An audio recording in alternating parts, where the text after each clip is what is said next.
The fairies of Britain are different from what we expect from proper human history. While they do share some similarities, that being they are spirits that lack the ability to procreate and consider those that came before them as the closest thing to a parent when taking over for them, they start to diverge at the point in which the Lostbelt ones are actually not really in line with being earth spirits, but rather more human and animal ones, with the earth ones having a different classification and having some big differences. The fairies of Lostbelt Britain are split into 6 current clans, with one clan that no longer exists. We have the Wing clan, who are known for being humanoid and the most peaceful as well as rational of the fairies. We have their counterparts, the Earth clan,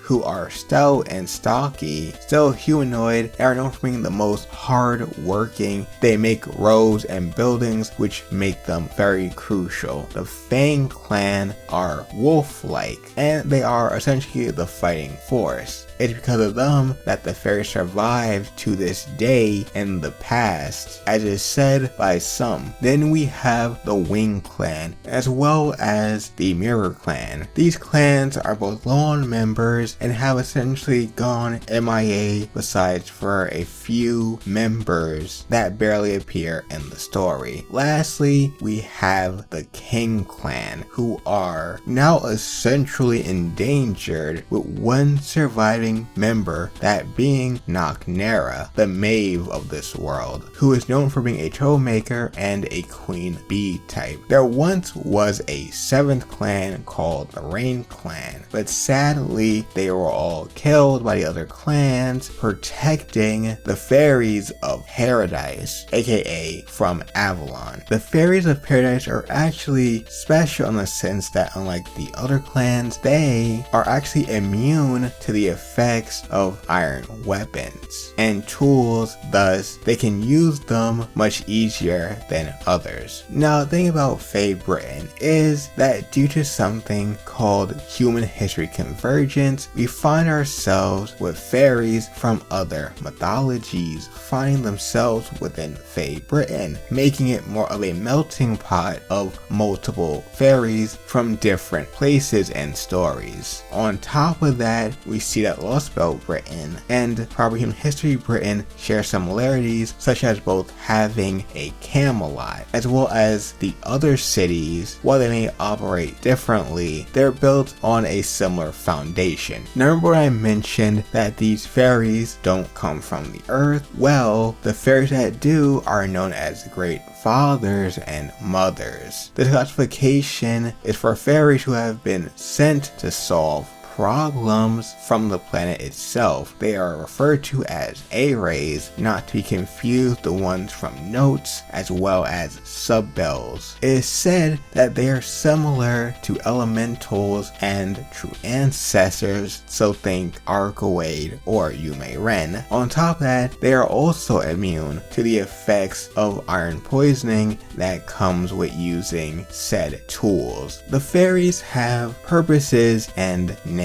These are key factors to their survival as well as how their society works. If a fairy lacks either or both, that is essentially a death sentence. Go too long without one, and eventually it will hurt your social standing, but will also cause things like long-term memory loss and even a transformation into a Moors eventually. Speaking of the Moors, they are creatures that are known as fairy killers, something that a fairy can become under certain circumstances, as I mentioned with the whole losing your name and purpose, but also coming in contact with a Moors is just enough to turn you into one. One way to avoid this is for fairies to eat humans, who are essentially manufactured at this point and regulated. The thing is, they have to be, because humans actually make fairies happier when they're around, but they can lose control of themselves, which has been shown to be able to easily ruin cities within a night. Because of how they're regulated, it leaves those fairies in a lesser position with little to no humans, especially for those who have run away and cannot pay the existence tax, those who are outcasts. The existence tax is what Morgan uses to steal magical energy from them, aka their life force, by implanting command seals on them. It is known that the only fairies that can fight against the Moors are actually the fairy knights, localized as Tam Lin, making them the ideal choice. But of course they work under Morgan, so unless she sends them out, many fairies might find themselves victims to the Moors. Morgan has ruled this land for 2,000 years as a cold, ruthless, and overpowering ruler, forcing the 6 clans that remain to submit to her. Everything that she does is for the Lostbelt, caring not so much for the humans or fairies. Humans are very important because they are the ones that offer the creativity that fuel the development of the current society. Since fairies have imitated human society on a surface level without understanding the reason or purpose behind why humans make things that they do, the fairies just take things that they hear about and make it out of magical energy. For example, Da Vinci, who taught a fairy about ends, said that the beds were essentially just rocks before she came around creating mattresses. On top of that, we have the Drake, who are fairies known for luring in people, especially humans, from the sea with things that they want, similar to how mermaids like to lure people in with their beauty. They also mimic the idea that humans procreate and have children and want to do the same thing, even though they should not be able to do so. And that's kind of what makes these fairies different and stand out from the one from proper human history. They have adapted to these humanish changes to their world, integrating with them, on top of the fact that they are now the dominant species on the planet rather than humans. On top of that, possibly due to these divergent changes, they have lost the ability to be able to see lies. This also could be a result of not needing to anymore. Because humans are the dominant species now, they are considered to be pets or slaves to get down to how they are truly viewed in the grand scheme of things. That is, unless they have earned their freedom and have become independent humans, although that doesn't mean much in the grand scheme of things. From what we understand, the fairies of the Lostbelt have a weakness to iron. It doesn't mean they can't use it, it just means that they might have some difficulties using it, which is probably one reason why Morgan had actually banned them for a time. In terms of their abilities, fairies don't use magecraft, but they use sacraments, seeing it as more effective as opposed to magecraft being useless in their eyes. Only Morgan, Artoria, and Bavanshi actually use magecraft to different degrees. Remember Subbells? Well, because most of them are gone and dead now, there are some fairies who are their descendants, who, while not being Subbells themselves, are able to still do things like make domains, like Murion, who can limit people down to their natural strength, nullifying any training or outside buffs they're getting. Although this isn't an all-powerful ability, because someone as powerful as Morgan with Rangominiad can easily break through and possibly counter these domains. Although this does make sense considering Morgan herself is considered a true Subbell, just like Artoria caster. Just so you know, fairies have a general classification and specific ones, such as witches, which is what Morgan fits into, as well as vampires, which is what Bavanshi fits into, as well as being someone who can use witchcraft. If you want to learn more about these type of fairies, be sure to check out the video in the card or on the screen.